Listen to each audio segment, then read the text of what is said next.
Hey, what's going on everyone? Coach Rome of BuildMuscleGetLean.com here, where I have one mission to prove that anyone could build muscle and get leaner, or in this case, lose belly fat. It's not that complicated. I promise, it's easy. Losing belly fat requires only one step. That's it. And losing belly fat is exactly what I did to go from 27% body fat to less than 10% body fat while traveling all over the world. YouTube has a way of pushing out videos that tends to complicate the one step. So today, I'm going to review a video by Paul Reveille called Why 93% of People Never Lose Belly Fat and prove how his video can be distilled into one step, which is to put your body in a calorie deficit and keep it there. But first, we all need to be on the same page. Number one, your body requires calories to maintain its existing weight. The number of calories your body needs to maintain its existing weight is called your maintenance calories. We can only provide our body calories using food. Number two, if you provide your body with more calories than it needs, which comes from food, you'll be in what's called a calorie surplus, and over time, you'll gain weight. And number three, if you provide your body fewer calories than it needs, you'll be in what's called a calorie deficit, and over time, you'll lose weight. This is all you need to know to get leaner, lose weight, or in this case, lose belly fat. They're all the same thing, and they occur when you put your body in a calorie deficit for a long enough time. That said, let's review Paul's video and see how his reasons why 93% of people never lose belly fat can be distilled into this one step, putting your body in a calorie deficit and then keeping it there. Paul gives 4 reasons why 93% of people never lose belly fat. I don't know where he gets that stat, but let's just say it's true. Maybe he'll soon release a video that covers the other 7% of people. Who knows? Well, I titled my video Why 100% of People Never Lose Belly Fat because there's only one reason, I promise. But first, let's get into Paul's video. The first thing was, back in November, I stopped drinking alcohol. Alcohol has a profound impact on the body. It is considered a toxin by the body. And for that reason, it can make it difficult to lose body fat. You're compromising your recovery, you're compromising your hormones, perhaps your digestion. Also, when you have a couple drinks, your decision making gets bad. Sometimes I would say, well, I'm just gonna have a couple drinks. But then you're out, you're having fun. 2 becomes 4. Then before you know it, you're eating some food that you didn't plan on eating, and you've set yourself back a week. The first thing Paul suggests is cutting alcohol. He gives several reasons why alcohol may be bad for you, including the fact that it affects performance and can lead to binge drinking and eating. But the truth is, the only reason why alcohol may prevent you from losing belly fat is because it may keep you from maintaining a calorie deficit. Period. Before you can know if this is true for you, you first must know the number of calories that your body needs to maintain its existing weight. If the food you eat for the day, plus the alcohol you drink, puts you over this number, you won't be in a calorie deficit and you won't lose belly fat. And let me be clear, I say one day in my examples, but you want to be in a calorie deficit long enough to see your results. Some people may need to break this into phases. What matters is you do it long enough in a manner that's achievable for you. That said, alcohol consumption can almost always kick anyone out of a calorie deficit. Let's say your body requires 2,000 calories to maintain its weight. If you want to be in a calorie deficit so that you can lose belly fat, you'll need to consume fewer than 2,000 calories on average every day until you get the results you want to achieve. 1 ounce of alcohol has 150 calories on average. When you make it into a margarita, 1 margarita can easily turn into 500 calories. 2 margaritas in and you're at 1,000 calories.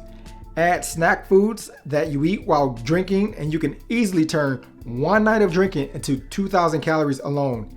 These 2,000 calories plus whatever calories you consume during the day will put you way over the 2,000 calories your body needs, which means you'll be far from a deficit on this day and you will not lose belly fat.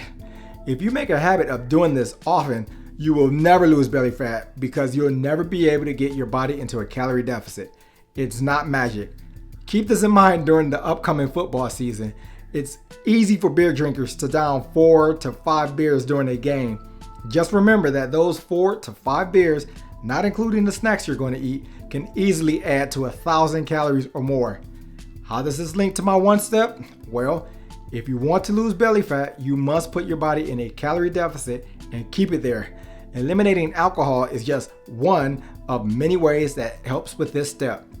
The next thing I want to focus on is the idea that going to the gym is somehow going to magically help you lose body fat. So how did it get to that point where I was almost 250 pounds and unhappy? Well, it was the idea that you don't burn that many calories when you exercise. A lot of people are going to tell you that you can go to the gym and put on muscle and magically you're going to stay lean. Going to the gym and lifting weights does burn more calories than if you just sat on the couch. However, research actually shows that you burn probably more calories if you're actually just doing some steady state cardio. The second thing that Paul addresses is the gym. He states that you don't burn as many calories as you may think when working out in the gym. I agree, but this is the case wherever you work out.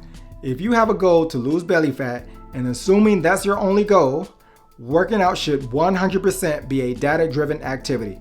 Meaning, if your goal is to lose belly fat, you should work out with the aim to burn calories so you can put your body in a calorie deficit.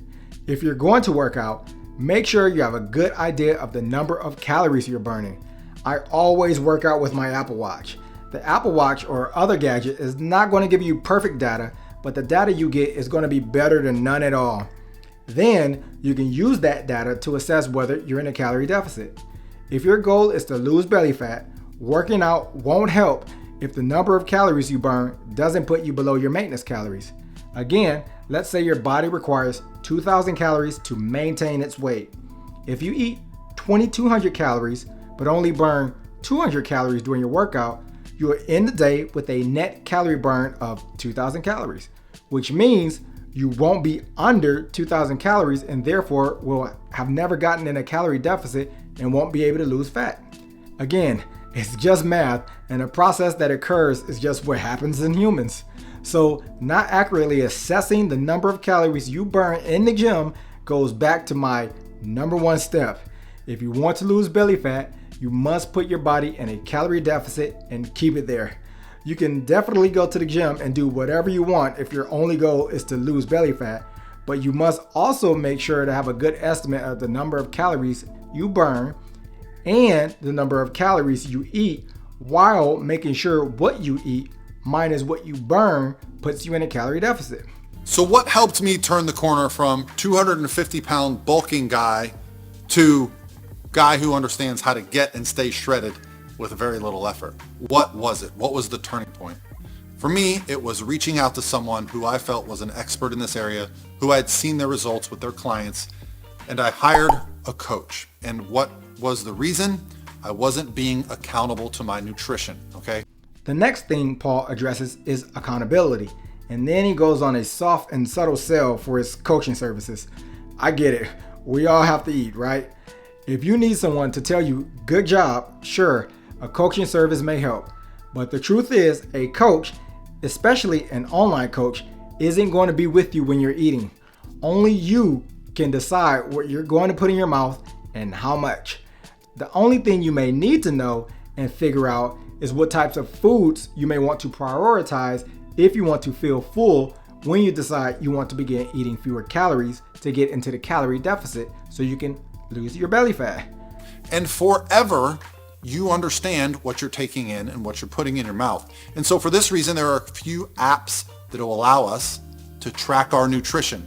Now, before you get too worried, this is only temporary. This is something that I do throughout different phases of my goal. Next, Paul addresses food tracking. Again, I absolutely agree. If you don't track what you're eating, you won't know how many calories you're consuming. And this affects everything. The only way to definitively know if you're eating to maintain, lose, or gain weight is to track what you eat. He says this should be temporary, but I disagree. I like maintaining my current body fat percentage. The only way to stay within this range while still being able to enjoy the occasional snack or 2 or 3 that may be bad for you is to make sure all the calories from the foods I eat plus the calories burned during workouts gives me a net calorie number that allows me to maintain my weight. Again, it's just math. And if you have no idea where to start, Well, I've given you guys a free tool. I have a free calculator on my website that's going to give you, based on your age, your body fat level, your activity levels, it's going to tell you exactly kind of where your calories should be based on your goals of either putting on muscle, losing body fat, losing fat rapidly. Paul then goes on to show you a calculator on his website that you can use to determine how much you should eat. But any online calculator that uses a decent formula can get you an estimate of the number of calories you should eat to be in a calorie deficit. In fact, calculator.net has a pretty good one.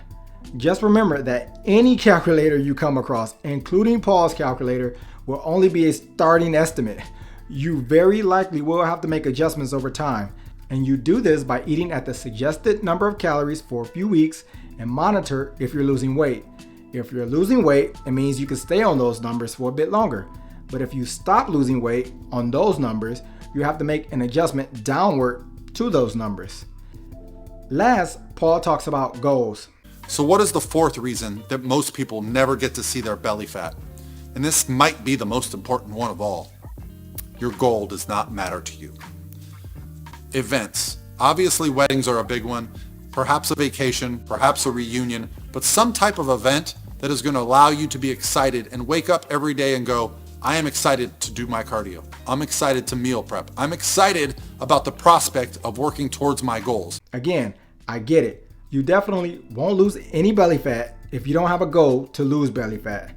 But there's also danger in having goals. If you try to lose weight or your belly fat too fast because you have a wedding coming up within the next few weeks, you actually can derail your efforts by eating too few calories. This makes most people binge eat or give up on their diets altogether. Losing weight and ultimately your belly fat is a long-term gain. Staying in a deficit over a long period of time might be hard, but the process to lose belly fat is easy. It's just one step. Like Paul, I can think of 1,000 different reasons why 93% of people don't lose belly fat. But there's only one reason why 100% of people don't lose belly fat. They don't put their bodies in a calorie deficit and keep it there long enough to get their results. That's the only reason that matters. That said, if you're looking for a process that teaches exactly how to lose your belly fat and that also helps you build muscle while losing your belly fat so you'll look great after your body transformation, then go to my body transformation program at buildmusclegetlean.com. Not only does it go into the details behind how to set up your diet so you'll be in a calorie deficit to lose belly fat, it talks about what and how to eat, what apps I recommend to help you track your progress, and it gives you a workout program that will get you out of the gym in less than an hour. Until next time, remember, this stuff is not hard. Peace.